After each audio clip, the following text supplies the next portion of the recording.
Hello, everybody, and welcome to What's the Story podcast. This is WTS 337. My name is Danny Murray. And I'm Graham Merrigan. All right. Mero, how are you this week, my friend? Good. I just want to start the pod off on a bit of a somber note and pay tribute to the passing of Stephen Kelly, commonly known as Steve Kelly. Steve was the brother of our friend Keith. He was a local legend, and always embarrassed the shite out of me, calling me His Holiness or the Lord Mayor, sometimes getting on his knee and asking me to kiss his hand. But Steve was a great character. Unfortunately, with a short bout of illness, he passed away this past week. So we are thinking of all the Kellys and keep on rocking in the free world, Steve. Indeed. Absolutely well said, Mero. Well said. This week we are going back into the world of tech. We do this every so often purely because we try to keep up with the Joneses and understand just what mayhem is unfolding. And very hard to keep up with tech, isn't it? It is. This day and age. I was going to say, especially for two people of our level of intelligence, Graham. But thankfully, we have a very reliable source who helps keep us up to date and can break things down in a very, very, very simple way, which you and I need. And she's absolutely brilliant at it. So I'm delighted to welcome back journalist and broadcaster and host of For Tech's Sake podcast, the wonderful Elaine Burke. And I'm delighted to say welcome back to Elaine, who joins us now. Elaine, how are you? Welcome back. I'm good. I'm sweaty, but I'm doing okay. We're not doing okay. We're melting. No, we're all struggling in the heat. Very close, as we might would say. It's close. Yeah. This is why people eat salad in this weather, because you don't really have to get into the underpants to eat me dinner earlier on. Yeah. Cold boiled eggs and some rolls of ham. Mammy salad. Exactly. I was going to say, it's summer when you get the ham rolled. It's like, the presentation is out with summer, all right, yeah. Elaine, we have to say welcome back to For Tech's Sake podcast. Yeah. A couple episodes into the new season, new host as well, co-host I should say. New co-host, yeah. Jenny and I decided that we hate each other. No, she's gotten a new job and it's not working in the media anymore. So I asked another friend of mine, Kelly Early, to join as the new co-host. And since we were making some changes anyway, we changed a lot about it. It's gone weekly now and I'm producing it because I lost my mind. So yeah. It's a lot. Kind of inspired by you guys. I was like, look, they do a great podcast and it's independent and it's like fantastic. So yeah, it's doable. Let's give it a bash. You're playing fast and loose with the word great there, but we'll take what we can get. No, I'm enjoying it so far. And I love I was fascinated by the chat. I think it was your first episode back or maybe second episode back about the age verification. And all the stuff going on there, because I was like, I can't wrap my head around the internet 90% of the time. But when they start to talk about these kind of things, I just lose all sense of any reality. And I'm like, are we going down the world here of the conspiracy lads who are telling us they're going to be watching everything and they're going to know what we're looking at on the internet, pornography, and what else is going on in the world? Because all these sort of things that come in, and can they police the internet? Is the age verification side of it a way of doing that? So it was a great chat. I enjoyed it. Yeah, and it's such an interesting debate. Like there's so many layers to it, and it's something I've been following for a really long time before the recent online safety code and the act in the UK and everything. And it is like you're talking about like trying to police the internet in a way to sanitize it for the safety of people who are underage. Yeah. And for regulators to be standing up and making a big show of saying that that's what they want to do, when from the beginning they decided, actually, we won't police these guys at all, the people who build platforms. We won't even label them as a media platform. So they won't be beholden to any regulation for the content that they host on their platforms. They won't have to moderate it. They won't have to make sure that it's all above board. They won't even have to check that their advertising is all held to the same standards. So they let them away with that from the get-go, and now they're suddenly like, oh, think of the children, but have no idea how to put that genie back in the bottle now. Yeah, it's all very. Is it Reverend Lovejoy's wife in The Simpsons? That's always like, won't It's all somebody very think Helen of the Lovejoy. Yeah. Helen Lovejoy? Yeah. But it's like that the whole thing is mad, and even just the social media side of it, right? Like the majority of social media has become a cesspit, right? Like try not mention your man what has the electric cars and whatnot as well, and what he's doing out there. But when you're talking about these lads who are getting away with it, and then you're seeing how somebody like him approaches it, and very much a law unto himself, and has cozied up to the hot seat in America to make sure he can get away, you're like, what chance is there for anyone here? Like, this isn't going to be something that is going to be brought in line easily at all. When you are the wealthiest person in the world, wealthier than anyone has ever been on the planet, when you talk about things like fines and sanctions and stuff like that, they are rendered essentially meaningless. So that's the situation with these companies as well. It's not just the personal wealth of one individual, but you're talking about so many of the big tech companies out there are now multi-trillion-dollar companies. Like, that's an unfathomable number. It really is insane. And it's still not enough. Like, once they all breached 1 trillion, well, then it was about who's going to be first to hit 2 trillion. I think it might have been Microsoft. But either way, that was the next goal. And that goal was actually reached alarmingly fast. So, like, when you're talking about fines in the millions, possibly even the billions, like, can that even touch them at this rate? It's, I wonder, Danny, do you look at it differently now, like being a dad, like thinking about kids online and stuff like that?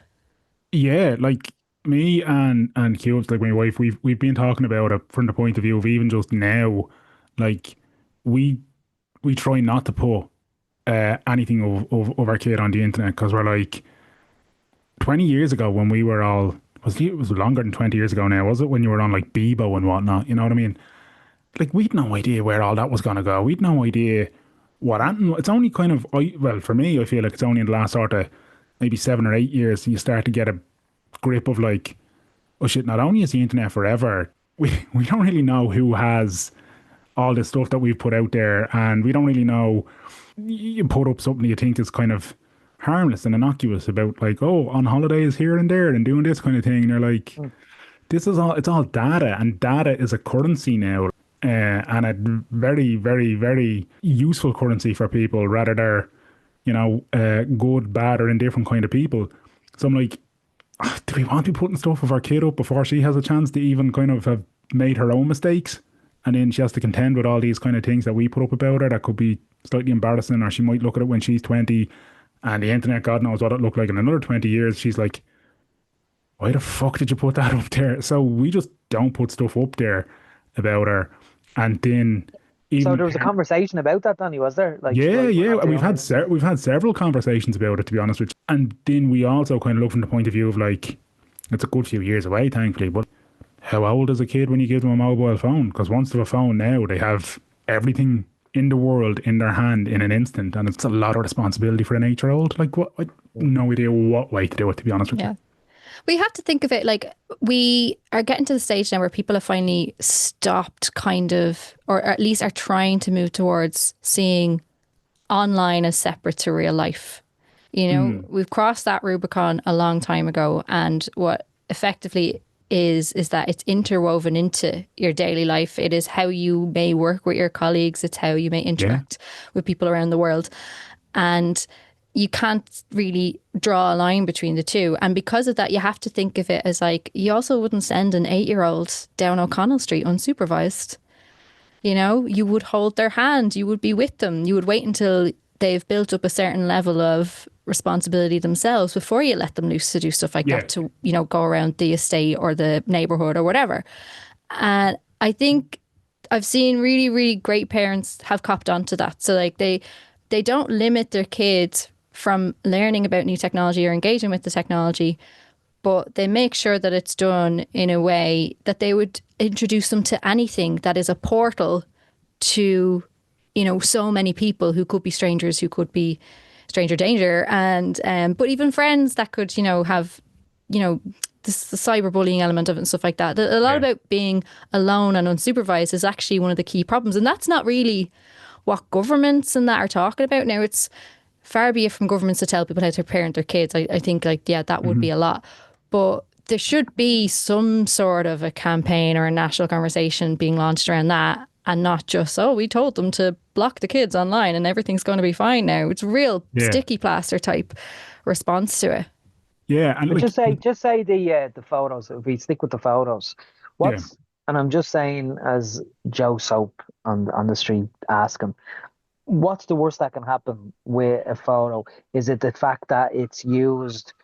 It could be used without consent, because I've seen users, parents over the years on social media, and they have put their kids' photos up but with a flower on their face, Hmm. Yeah. or an emoji covering their face.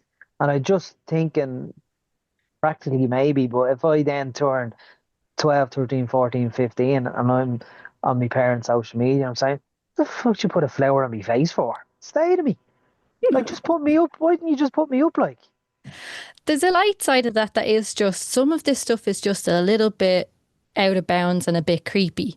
Like Google Photos does a thing where it will create collections of certain people. It like identify that these same Yeah. two people were in loads of photos together over the years. So I'll create a collection of them. My mum loves them and she loves sending me them when it makes one with me in them. Now the odd time it's mixed me up with my sister when like, you know, it's not her full face in a frame. But she sent me one before and I was freaked out because it was me and my niece, and they had my niece in every single photograph, ranging from age of being an infant to be about like 9 years old. Like it had managed to identify her face through those different stages of life as the same person. I found that really unsettling. Yeah. Now it did again mix her up with one of my cousins in the baby pictures, but like only one was wrong out of a sequence of maybe 20 photos.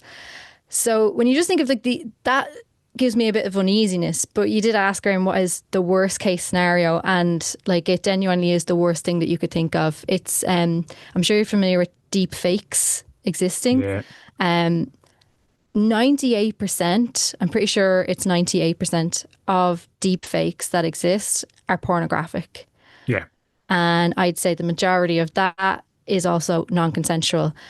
And deepfakes have gotten so sophisticated, and there's tools available, readily available to people, whether they want to pay money or get them for free and stuff like that, that you don't need a lot of content to make a convincing deepfake, first of all, but also doesn't even have to actually be very convincing to be traumatizing if it's going to non-consensually put you in a sexual Yeah. video. yeah, And, you know, child sexual abuse imagery exists, and there is now deep fake CSAM out there, so deep fake child sexual abuse material, which is just, that's the that's worst case horrific. scenario. Yeah. And Yeah. is there no like like I say Instagram for argument's sake, where if you had your account private and like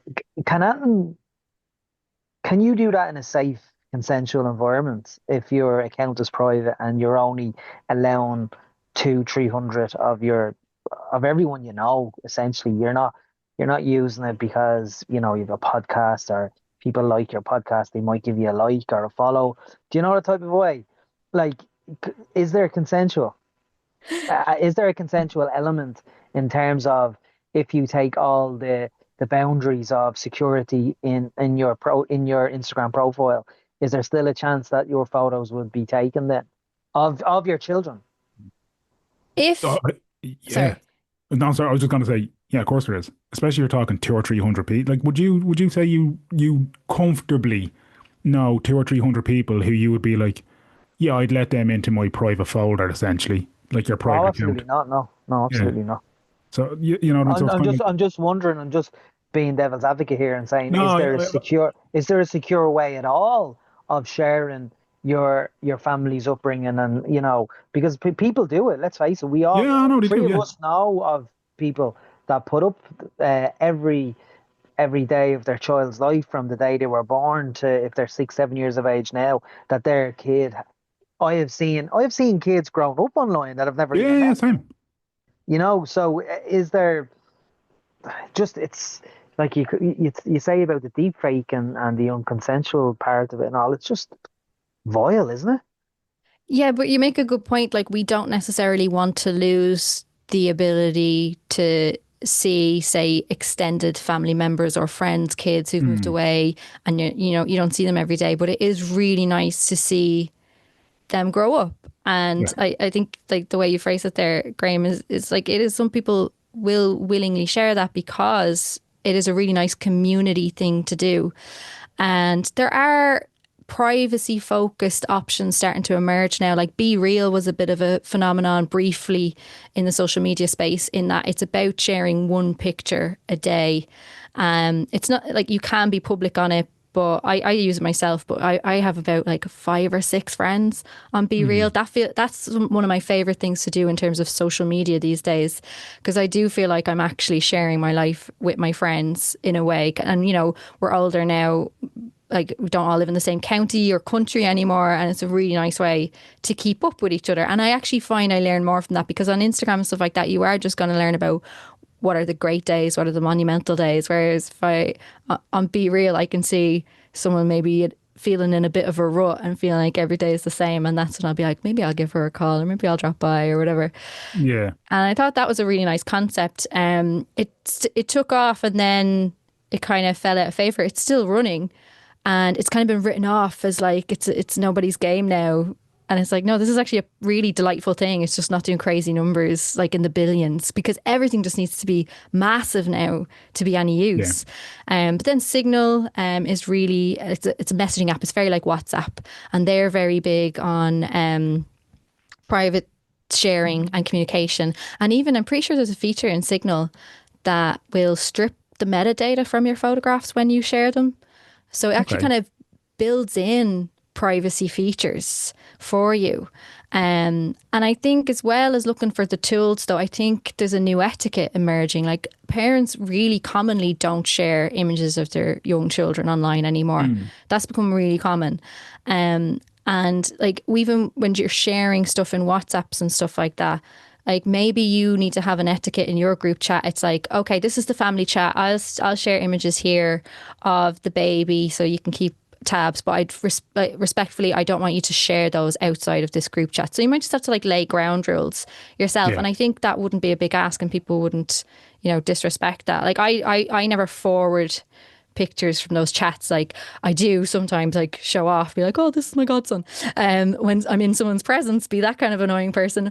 But I Hmm. wouldn't really forward those pictures, because I'd feel iffy about forwarding pictures of someone else's kid onto someone else. And I think that's a yeah, good etiquette. Like, because this, like you're saying, this is the reality that we live in, and we yeah. still also want to be communities, and we do want to be able to share nice things and have nice things. So I just think we need to have some etiquette. Like, I did an event there recently, and I took a picture of like, had the kind of some of the audience in it. And before I posted it online, I just went through a program to blur every face in it, just because I thought, like, none of these people asked to be put. And my Instagram is tiny, like it's not even a few hundred people. But I think I was glad that I thought of that, and I want to bring that practice forward, because, like, yeah, like no one asked to be shared in a picture online, and there's no harm in Yeah. just Yeah. taking that extra step then. It is an interesting one, and I think it's something that like because even and like Mero, you and I have had conversations with it over the years where like fair enough, like I had a conversation with my wife about like why we're not going to kind of post our kid online or whatever, but then there's that part of me as well that like for years I've openly said to Mero and to other people and whatever that I'm kind of like, I get people's excitement of wanting to share their everyday life and all, but also there comes a point where you just kind of go, I wish to God they would stop telling me about little Billies fucking life, right? Like I get it, right? But like we don't need 700 status updates per day about it and all these kind of things. So there are, I suppose it's trying to find a balance, isn't it? But like when you brought up deepfakes there, Elaine, there's a book called Code Dependent. I don't know if you've read it or if you know about it. No, but I'm going to add it to my list now. I'm always looking for new books. She's the AI editor for the Financial Times. I cannot think of her name now off the top of my head. But the book came out last year and it's basically about AI, but the people behind AI. And when I say the people behind AI, I mean the people who are affected by AI. So that's people who go through all the data to like build all the stuff that AI needs in order to do what it does. But it also, there's a whole chapter dedicated to deepfakes and how AI is used to make deepfakes. And like you're listening to some of the stories and some of the people who are impacted by this stuff, and you're thinking, Jesus, this is, like that's exactly how like people just put up what they thought was an innocent photo of them at a music festival or on holiday, and then suddenly the face and the head is put onto, a pornographic image, and all these images are shared. But in some cases, they're then shared with like messages that are just fucking deplorable. Like, there was one woman who was impacted by this guy created deepfakes of her and was putting it into forums and chat rooms and stuff saying, this is my wife, Helen was her name, and he used her real name, and like, she loves to be degraded, let's all degrade her, and just a load of like just disgusting messages then all attached to these deepfake images. And it's kind of all the talk about AI, right? Everything that's going on about AI. And like even last time we had you on the podcast, we were talking about AI. The conversation has moved even so much further since then. And it's like, there's obviously great uses for it. There's obviously good uses for it. But there is this kind of dark side to AI as well. That it's kind of like, do we know what we're really, like, is the genie out of the lamp? Or is there a way that we can manage and control this? Is it too late already kind of thing? I Danny, think sorry, that book is codependent, how AI is changing our lives by Madhumita Murgia. Is that it? Yeah, yeah. There you that go, Elaine. sounds really good. I would say also, just in the same vein, there was a book by Cathy O'Neill. It's a number of years old now, called Weapons of Math Destruction. And it's about algorithms. And in a similar way, it's talking about how integrating algorithms into systems that really impact people's lives, like determining if someone should get parole in a prison system. Yeah. Health insurance premiums, determining if someone gets a job or not. And like that book, it deals with the impacts, the downstream impacts of things like that when they go wrong. And they do go wrong, and they go wrong often. I think because of that and some kind of awareness around the mistakes we made in terms of social media deregulation, I think there is enough like people with open eyes going into this era of AI, if people want to call it that, that they're not getting fooled as easily. Yeah. Like there's been such a vocal pushback on the going narrative coming from the people who stand to gain the most from AI. And it was swift and it was loud. And I enjoyed that because it's about time people were joining that chorus, because it did used to be that it was like, a niche group of people were looking beyond the press releases into this stuff and what it really does and what the risks really are. And even like the smoke and mirrors of it all. Because like you hear that phrase all the time, the genie is out of the bottle stuff. And even like it's really hard, any conversations about AI right now, because there's a lot of fuzziness in what you're talking about. Because if I'm asked, and I have been, of like, how often are people using AI? And I'm like, well, I'm guessing by your question and the context that you mean generative AI, because AI is a really broad church of technology. And not all of it is even anything to do with large language models and the kind of stuff that's powering generative AI. So there's so many other things for AI. So that's why they get away with making a statement like, oh, like AI is with us, it's no going back and stuff like that. Yeah, like it's with us for things like drug discovery, AlphaFold, folding proteins. Like that was a really big breakthrough in terms of AI. And other things that are really systematic in terms of pattern recognition, analyzing the night sky, analyzing climate data, things like that. It's incredible at, and you don't want to take it away from that. Optimizing sound for podcasters, like AI is really, really useful there. Less noble, but like making ourselves look good in pictures. Like there's a bit of AI helping us out there. So there's stuff like that that I like don't really have much issue with. But if you narrow down the conversation to generative AI, the thing that's really capturing imaginations and headlines at the moment, where I get stuck is I'm just like, what's the big deal? Yeah. Like you can generate a picture with a prompt. Like that's, And the pictures are shit though. but it's also like that's really cool and interesting and fun the first time you do it, and then very quickly it's like, okay, like I just see you it's do like that. another new app that's been, that's the bandwagon at the moment sometimes, that type of way. But I was listening to your man that led the project on AI, an Englishman, and he was being interviewed about AI in a negative form, and he sounded a bit upset in terms of the idea that AI was replacing manual labor. He said, they didn't create it because of that. And he used the kind of analogy of the Industrial Revolution, saying, when the Industrial Revolution came along, before it, farmers were digging holes. And then when the Industrial Revolution came along, they were given machines to dig those holes, but they still had to operate those machines. And that's how we used how AI should, in his mind, how AI, when it came to its kind of fruition, that it should be used, that it shouldn't be replacing uh, with the workforce, so to speak. And we've seen there with the tech industry, Dell, Microsoft, they're all IBM. They've all laid off thousands and thousands of people, whether we like to admit it, because of AI. Because Yeah, they're they don't pumping, admit that it's for AI. they don't, but they're pumping in billions for AI with no profitable really return. So if there's no profitable return, they're just getting rid of the people, and the people are just numbers.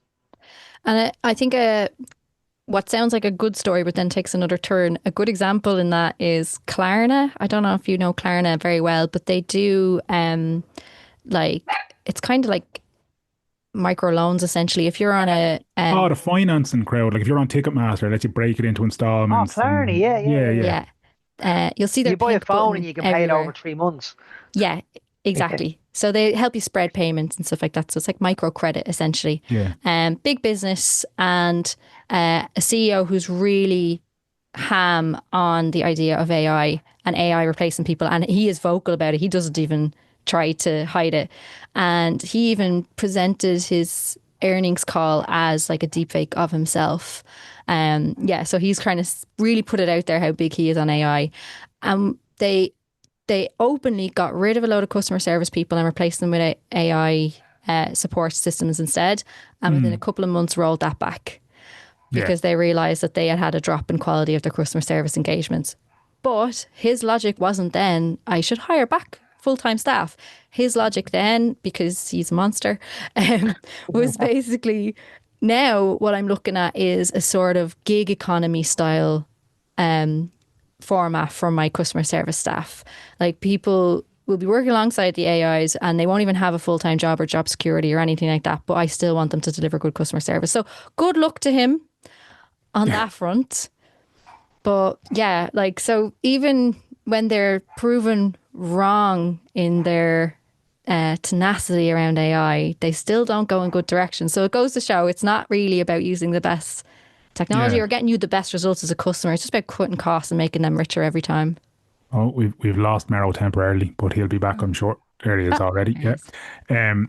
I think it's an interesting one, right? Because like there's obviously good and bad with all of these kind of things, and I can see like a lot of really positive things around AI as well. Like, and if you're say like a small business and the corporate word efficiency is going to be used here, right? But if you're looking for like efficiencies or ways to make certain things easier, not necessarily go full automation at the cost of human jobs, but certainly, you know, you can only afford to hire 5 employees. How can you make life a little bit easier? There are definitely AI tools there that will help some employees save time on things that are more manual so that they can do other bits and pieces or they can focus more on. And that's something simple. Like, I mean, even in my job, I'll get a document that could be like 20, 30 pages long. AI is going to help me summarize that and get the gist of it and all that kind of stuff. Like, there are great use cases for it. But then you start to hear some of the other things. And even recently, OpenAI, ChatGPT, launched the newest version of it. And I think the tagline was a PhD in your pocket. And when you hear stuff like that, you're like, this is just waiting to fall over or for people to find the holes in it. And sure enough, the internet will always win. And they did. They, from what I've seen, and Elaine, you probably be a lot more knowledgeable than I will, but it seems as though instantly this PhD in your pocket is being ripped up and it's barely an arts degree now because people have found all the holes in it and have said It's this is barely an nonsense. arts degree. Oh my God, it's barely, in some cases, depending on the question you ask it, it's barely base level competent, like high babies, Yeah. low babies, you know? Like it's So people thought they were going to be able to ask it to write a thesis for them, is it? I'm sure there is those kind of things now, but I saw one example where somebody asked how many bees are in blueberry, and I think it that's my responded, favorite. yeah, I think it would say there are 4 bees in blueberry. So it gave basically Mostly it says 3. And like 3. so many people asked it the same question and asked Yeah. it to reason out its answer. And it was so funny watching this chatbot generate an answer explaining how there's 3 B's in blueberry. Because it's, you know, the word blueberry is appearing on screen as it's saying. And there's 3 B's. There's a B at the start. The berry part starts with a B and there's a B in the middle. Blueberry. And Mental. so I should say as well that I have an arts degree. I wasn't trying to speak down on arts degrees there. That's So do just, I. but like, I like, again, there's so many good cases for it, but this is probably an example of where it's jumped the shark a little bit and all these great white hopes and great hypes around it. And then this happens and it's suddenly like, oh, this hasn't advanced the way people are saying it's advancing. This hasn't had a giant leap forward in the way that people are expecting. Is it really the hype machine we all thought it would be? Yeah, I think it is hype machine at play because in the lead up to the GPT-5 release, a lot of people who would be critics of generative AI and its promises being bloated and super fantastical, no, they weren't thinking, oh, I'm going to get proven wrong now with this GPT-5 release. They're like, yeah, we'll see. I don't think it's going to do anything that it says it's going to do. They're going to hit what's called like a scaling wall with like, it doesn't matter how much data they throw at this thing, it's not going to be able to produce a thesis, as Graham asked. Now, I will say Meta did briefly release a chatbot that would create a scientific paper for you, which was, can you imagine what a terrible idea that is? It was called Galactica. And again, within days, they decided, actually, no, this should not be unleashed onto the world because it was just creating fake science reports around like, yeah, vaccinations are bad. And here's why white people are better than every other race, like crazy stuff with fake scientists, but looked like a real scientific paper. So like people abuse these systems immediately. But yeah, GPT-5, it was also meant to essentially group together the models that that OpenAI had released so far that were seen to have different valid use cases. So if you wanted something to think deeper, you should use one of what they call a reasoning model. And I say it's what they call it because I wouldn't call it that myself. Or if you want just a quick answer, you should use a different, more lightweight model. And it's meant to be that GPT-5 is meant to call up whichever model is appropriate to the question at hand. And it's not good at that. The kind of personality that's imbued into it, people didn't really enjoy either. And again, I hate using that word. I hate personifying these things, but like the tone of the outputs weren't really vibing with people. And some people who were having romantic relationships with their AI were really put off by that and begging for... I was just going to say, you hate personifying them, but we actually have human beings making out that they have a love life with a ChatGPT. Am I right in saying that in the Yeah, recent report? it is common. Now, it's not, I don't think it's as common as The various report. media reports will make Mm. it seem, because it's such a sexy topic. It is intriguing. Like, and I've looked into stuff like this for a really long time. I have a weird fascination with people having romantic feelings towards technology generally. I remember one time, for no reason, I wasn't even researching a story, I ended up on some forums that were like a bicycle repair forum. Like, that was the kind of talk that was happening on it, but it was for real dolls. You know, the sex Oh, bots. oh Yeah. wow. Fascinating time. Um, so I'm just Mm. genuinely interested in that world and have been for a really long time. And this is just another offshoot of that. And yeah, it's definitely a thing. Like, I'm not denying that it's happening, but I think, again, because it's such a sexy topic, it gets covered a lot more than anything else around. There's nothing sexy about it, though. Yeah, true. It depends on what Sexy, you like in type the into it. headlines, I guess. But yeah, it's dispiriting as well, because like I feel bad for these people. Now I will say there's loads of people who do this and know what it is. They're not Yeah. under any illusions, but they just need something, some form of comfort or other.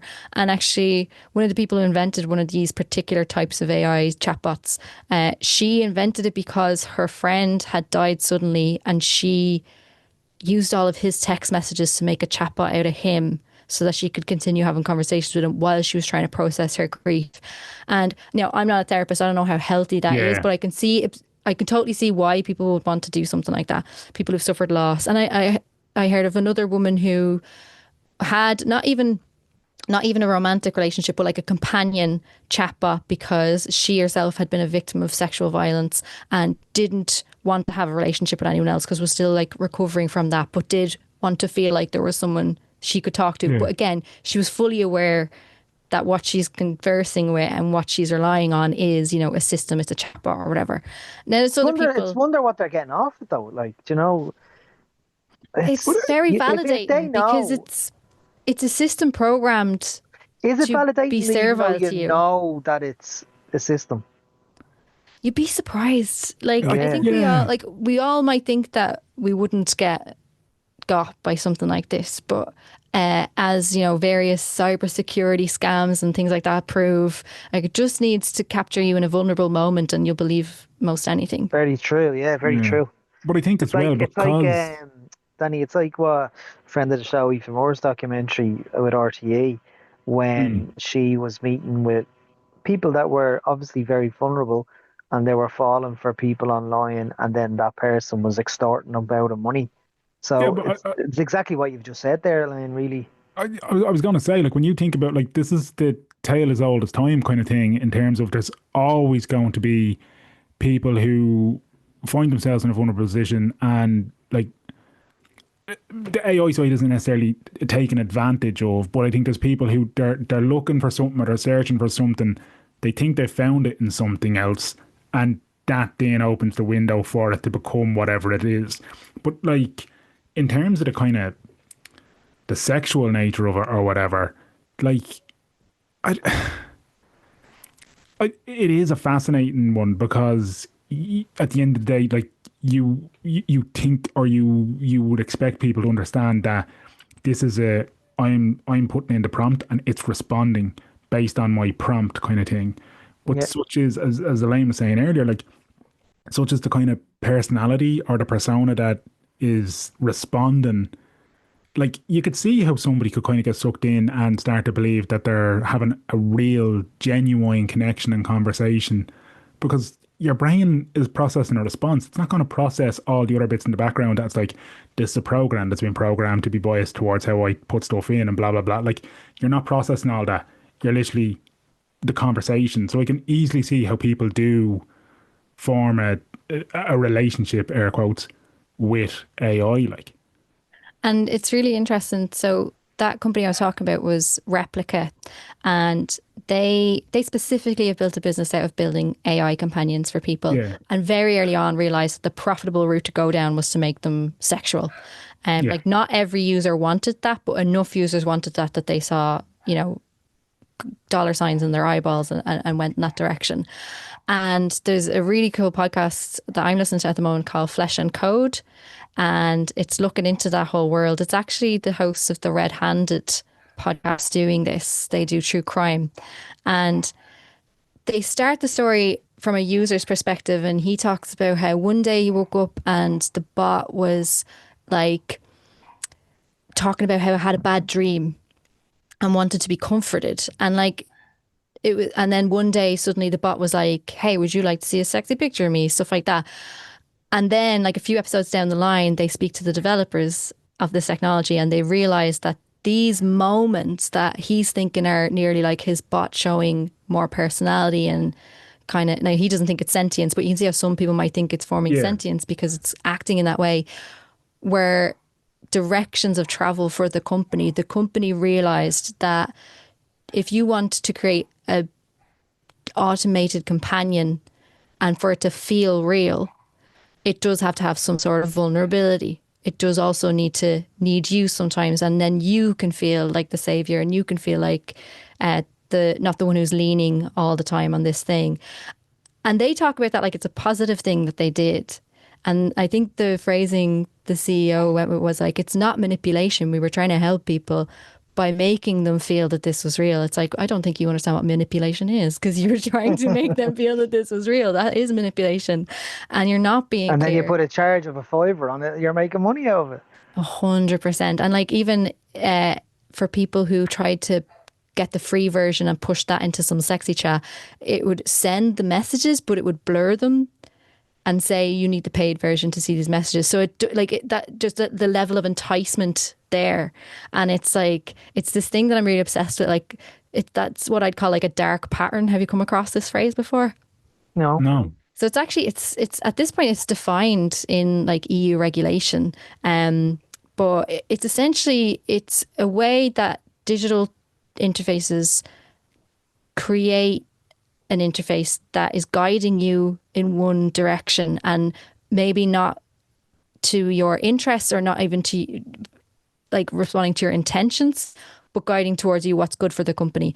And the easiest example is every time you open up a web page and it gives you like the cookie declaration, it's usually that the accept everything button is lit up in a big bright color and looks more enticing to click, and the cancel is like light gray text on a white background and tiny text, and it doesn't look as exciting to click and is also harder to see and harder to find. That's a dark pattern because like that's an active decision was made there to make one button clear as day and one button not very clear. Now that one's not necessarily like illegal, but they all should be illegal.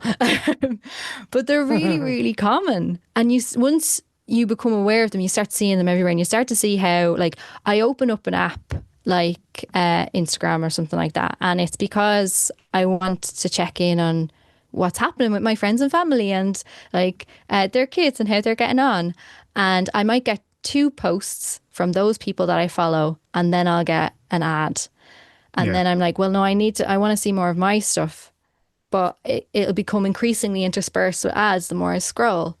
And the same with your stories, like you increasingly see more ads, and like whether you're like scrolling past them or tipping through them doesn't matter, because like once they rack up that you saw the ad was delivered, they make money off of it, because at the end of the day that is what they make money off of. They are advertising networks. I wouldn't even call them social media, because their business isn't helping you connect with your friends. Their business is selling ads. That's what they make so much money off of. And Replica, that company that was making the chatbots, their business was selling the chatbots, and the best thing that they could sell was sexy chatbots. So they tried to get everyone interested in doing that. So they even programmed the bots that people were using for other things to start being suggestive and saying things. So even people who didn't intentionally seek that out, they were trying to draw them in. And with these AIs, like they're just learning those dark patterns. So the things like the interfaces that we're used to now, things like social media and like online content and stuff like that, all of that has been practiced, and even the people who invented some of the dark pattern technologies regret it. So the person who invented infinite scroll is ashamed of himself. The person who invented the like button doesn't like it anymore. Like these people don't even like aren't even happy with their inventions, but like they're still figuring out what the dark patterns are going to be in these generative AIs. It's funny you say that, because the interview that I referenced earlier on, it sounded like your man was brokenhearted. at the idea of Hmm. people losing their job because of something him and his team help create. Like he sounded, I think the interview I listened to was on News Talk, by the way. Yeah. Yeah, it I was must really look good. back for that, But yeah. it's like what you said though, they just don't like their inventions anymore. I am become death destroyer of worlds. That kind of a moment. Actually. Um, Elaine, if AI and the nefarious characters behind AI and the companies rather are dominating all our headlines, what tech stories have we missed this year? Because there's definitely stuff flying under the radar while we're all concentrating on PhDs in our pockets. Yeah, there's been an odd obsession with the AI stuff. There is other things happening, I assure you. Like there was one very recently where GitHub, which is where developers post open source code, and sometimes they post it so that other people can play around with it. It's like a network of developers sharing code, really Mm. supportive community, a genuine community base. It was bought a number of years ago by Microsoft, but it still had its independence and had its own CEO. And just in the past week, like the CEO has left, and Microsoft has announced that it's going to become more a part of Microsoft's business, GitHub. It won't be this Mm. separate independent entity. And there's a big question mark over what that means for a lot of open source projects. Like, did Microsoft Yeah. just buy all the open source code out there? And open source code actually supports a lot of what you do online. It's basically like it's developers sharing code so that you don't always have to build everything from scratch every time you build something in software, because there's this open source community. And you'd be surprised, like a lot of commercial apps benefit from the existence of open source code, and it's unpaid maintainers who keep this stuff afloat. And there was actually a point in time a couple of years ago where one maintainer got a bit ticked off at corporations benefiting off of something that he thought should have been in the spirit of a better version of software on the internet and stuff like that, and he poisoned his own code because of it. So that was really interesting protest. That's mental. Yeah, and it had wide ramifications. So that's the importance of these kind of open source repositories and those communities. So like that wasn't really broadly reported. Now it is a bit niche, it's a little bit inside baseball, but like it is significant. Like that's a Yeah. really big deal and could have an impact on your day to day internet. And it is a concentration of power that is concerning. And like everyone's just busy talking about GPT-5 can't spell blueberry. Yeah. And meanwhile, there's Microsoft collecting Infinity Stones that we don't know about. Yeah. That's, But then yeah. there's other stuff. Like I did want to, like, when you asked me to think of like under the radar stuff, there's something I wanted to bring up, and it is in the AI realm. So I regret bringing us back to AI, but I just All right. really want to highlight this because I think it just sums up the man. There was a piece in the Financial Times a couple of months ago, and it was about a video Sam Altman put up of his like cooking at home. You know, he was just trying to do something personal and be a human being for a minute. And the whole piece was about the fact that he clearly owned this bottle of crazy expensive olive oil. Like these people at the Financial Times knew all about this olive oil. Like I'm never going to be buying it from a shop down the road or anything like that. It's really, really pricey stuff. And what they were shocked at was that in this video, he is brazenly using that in his hot pan to fry up whatever he's frying up. And it's like, there's two versions of this oil and it's very specific. One of them is for drizzle, one of them is for sizzle. And he was sizzling with drizzle, which is the more expensive oil that you're supposed to have on your salad and to eat and to taste, like, and not to fry up and burn off all of the like the molecules that actually give you the flavor and everything like that. And they just use that phrase that the man drizzles with or sizzles with drizzle, and it sums him up. Like he is wasteful, he is irresponsible with money, he is not paying attention to like how things should be used, he has no care for that. And I was just like, this is brilliant. Yeah. But that is because, like, I 99.9% of the times could give less fucks about olive oil. But here I'm like, now this is a window into people who have more money than they do anything else. Yeah. And just the lack of, so it's, that is, I'm going to go look that up after because sizzle drizzle I like, but also it's just one of those things where, I remember we've said this countless times before, but like the world doesn't need billionaires, right? Nobody needs to be a billionaire. And when you get these little windows into just how flippant they are towards things that other people would be just aghast or disgusted by, like even the people who are behind making this very fancy olive oil are probably like, oh mon Dieu, wait, are olive oil people? I don't know, but like, I don't know why. Whatever the Italian equivalent to that is. Yeah, exactly. Yeah, but like, they, it's one of those things where you're sitting there. It's the the fancy whiskey being poured on the ground kind of vibe, or it's just Yeah. people who But there's the an whiskey on the arrogance ground maybe. is like I'm showing off my excess. Like Yeah, he wasn't even knowingly doing this. That's what's it was an kind of like what's ignorance, right? really telling That's about it. even worse, though, isn't it? Yeah, I think so. Like it's so naive in so many ways. And this man's supposed to be Yeah, smart. He's supposed to have a PhD in his pocket. Um, Yeah. and it's like it's also it then I think speaks to what we see developing here when it comes to generative AI and the things that they're trying to sell us. Like now it's all about agentic AI. And again, they didn't invent these terms. The term AI, by the way, was invented in the 50s. mm, So there's a little tidbit for you. But agentic AI, I first heard about that a couple of years ago in the first series of Doing for Tech's Sake by a scientist who works in AI. So they borrow terms that are actually real and from the science, and then they turn them into marketing meaninglessness. So everyone's talking about agentic AI now. And the people who are really working on that understand that to create interoperable AI systems, so like a system that can look up all the different flights for like a holiday that you want to take and find the best yeah, price one for you across different systems and make that payment for you. That was going to require a lot of trust and a lot of competency. And that's a really big hurdle to get over. But that's what a lot of them are selling now with these agentic AIs. And I think it's so funny because every time like they're doing demos and stuff like that, they're telling on themselves. Like they're telling us that this is made by millionaires and billionaires who don't live in the real world, because they're like, when you want to go out for dinner with your friends and like it's such a pain to like look up the restaurant and make the booking and then text all your friends. And I do understand that that's a whole job and everyone can relate to that. But they were saying like, and like normally, you need to get an assistant to do all that. And now you don't like need your assistant to do it because you can get agentic AI to do it. And it's just like we these all have assistants. Yeah, bougie ass problems. And like that's the thing, that is a pain. But like it's not so much of a pain that I want to like burn down the earth for it to be fixed or anything like that. It's not worth these hyperscale data centers being built for. And they think everyone can relate to that as being such a great need in your Yeah. life.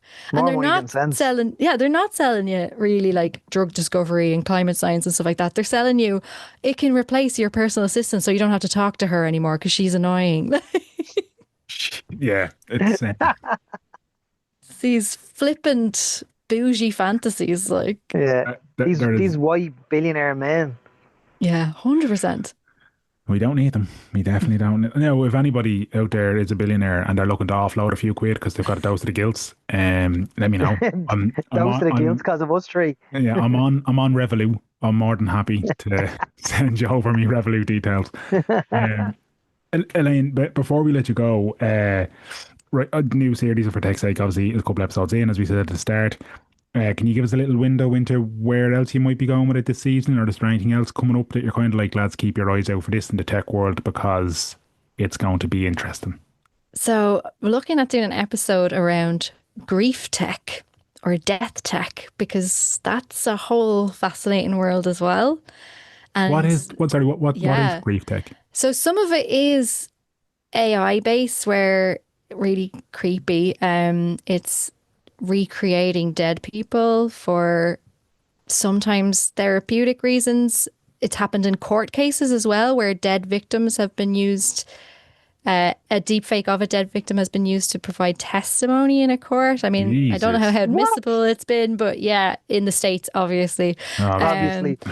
but other things as well, like Hip. even like when you die, what happens to your digital estate? It's actually really, really hard for families trying to deal with that, trying to turn off someone else's Instagram or other social media accounts so that they're not constantly being reminded yeah. that it's there and they can't get past things and stuff like that, or make sure that it's not open to hackers because hackers look for dormant accounts Yeah. to get into, and that's happened to grieving families as well. The hackers have gotten into their deceased loved ones' accounts and stuff like that. So there's a whole world out there of technology that's been built, and it's just very 21st century. That this is that grief and death has also been subsumed by technology in some good ways, some bad ways. It's always good and bad.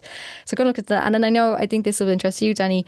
Definitely going to look into data centers and energy and try and do a deep dive on that because it's such a big one here in Ireland, especially. And it's a problem that isn't going to be solved by ramping up AI development, I'll tell you that much. I don't know if you saw, like in the UK, they're talking about they're having a really bad drought and they're telling people to like, oh, delete your photos and your emails because data centers needs water to run. It's like your prime minister is talking about mainlining AI into your country's veins and you're telling people to delete their pictures. Isn't it mad? That to me is a sign of, like, it used to be a hosepipe ban. Don't wash your cars, don't water your garden. Now it's any chance you pop onto your emails, lads, and you'll just delete some of those larger files, please. Yeah. Like, It's in the same line as climate change. All these big juggernaut companies can get rid of climate change like that, but we have to listen to Daz on the telly telling us to do our washing. Make sure you're doing it at number 3, speed dial 3. Hold on a minute here, lads. It's someone telling you, like, looking down on you for not having a reusable coffee cup while they're using a private jet to bring their kids to school. Like, it's just like, excuse me? Billionaires again, rounding the neck. And our most recent episode, I say when this comes out, is going to look at digital sexual literacy. So talking about why we need to actually have, in terms of like sex education and digital education and tech literacy and stuff like that, conversations with young people about dating apps and what they might encounter there, and looking at porn online and what they might encounter there and stuff like that. A real positive conversation that's hopefully going to be a tonic for a lot of the negative that's out there, a lot of the scary stuff. Kids finding this stuff online. There is definitely, actually, on one of the more recent episodes, and we definitely used up our allocation of motorsport talk on our episode last week with Al Foran, but you were talking about Formula E, and I was leaning in, I was in my element, and I enjoyed both the bewilderment and fascination that was displayed when you started talking about it, so it was a good chat. But yeah, that is an interesting one, the digital literacy, and that, like, I don't know, is it something that's covered in sex education in schools? Do they talk about that kind of stuff? Well, according to the researcher I spoke to, no, which is really concerning. Definitely isn't. There we go. I mean, the furthest sex education I got in school was, can you name slang words for sex, like riot? That sounds like a great day in the class. Yeah, in 6th class, all lads and girls before their confirmation being asked slang words for certain parts of the body and sex moves and all. It's like, Jesus Christ, lads. You just know at first, you're like, no one wants to be the first to have a go because you're like, is this a trap? Like, trying to catch us out before we do our convo. Am I get suspended? That's totally. Elaine, thank you so much, as always. Thanks so much, Elaine. Brilliant. Chatting to us and shining a bit of a spotlight on some of the tech stuff, because me and Mero are Luddites when it comes to this crack, and honestly trying to keep up with it is just bananas. But for tech's sake, when you overthink it though, you could scramble your brain, can't you? Oh, big time. Absolutely big time. Well, that's just me and Danny, Elaine. No, not at all. It's actually, a lot of it is so much easier than it's made out to be. And I think the attitude of being a little bit more offline and a little bit more hacky and creative with this stuff, I think, is the direction that sensible people are going in. So I think you guys are fine. Let's hope. If people want to check out more of your stuff, Elaine, where can they do it? Yeah, so For Tech's Sake is available wherever you get your podcasts. I'm at It's Elaine Burke on Instagram. I'm on Blue Sky as well these days because I've stopped using that horrible place. And and find me on LinkedIn as well. I'm very big there. Love it. Elaine, a pleasure as always. Thank you so much for your time. Thanks, Will, guys. Thanks, Borgo. Brilliant chat with Elaine there. As always, she is a gem and a diamond to talk to, and to help us try get a better understanding of the latest developments and the latest goings on in the crazy world of technology. It's every time we talk to Elaine, I always feel a little bit better about it, because I'm kind of like, right, it's not a Skynet. We're not going to have the Terminator coming back in time because of technology. But equally, like, for all of technology's good, there are some really, really shitty situations out there and some really kind of just dickheadish people who are at the tippy top of the triangle. Yeah, and as well as that with Elaine, her communication, it's kind of like akin to Donald Fallon in terms of making stuff like really interesting stuff accessible, and Yeah, her communication is just second to none in want of a better term for me and you, kind of dumbifying it down. yeah, It's like tech for dummies type thing. yeah. And I mean that in obviously a compliment. I think she's brilliant. Oh no, but See her on that is the Ireland sign of. AM. Sorry, I was going to say that's a sign of someone who's really good at it. That they make it understandable and accessible for people. And your Donald Fallon reference is fair because Donald has a great way of making history accessible through the like the social element of it and the people behind it. Absolutely. Elaine is very similar in that she I think talks about, Elaine has that same yeah, flair and same communication skill that she probably doesn't realize she has, but she makes it interesting for people that tech isn't really on the top it's of their agenda. exactly that's it. That is it. And I But yeah, another great highly episode. We recommend. probably talk to her again in a month or 2 or 3 months time. Yeah, dead right. And I'd highly recommend for Tech's Sake podcast, lads, give it a listen. Just very accessible in terms of giving you an understanding of the latest news and trends and all that kind of stuff, and some just very, very interesting stories and takes. But yeah, that's it for this week. We'll be back again very soon. Mero, if people want to listen to previous episodes, including the one most recently with Al Forden, where can they do that? They can go to WTSpod.com, or else they can search any podcast and just put in WTS Pod. We're on Spotify, Podcast Republic, Podbean, Apple Podcasts, anywhere, everywhere you get a podcast, just search WTS Pod. Amazing. Brilliant. Thanks very much for listening, folks.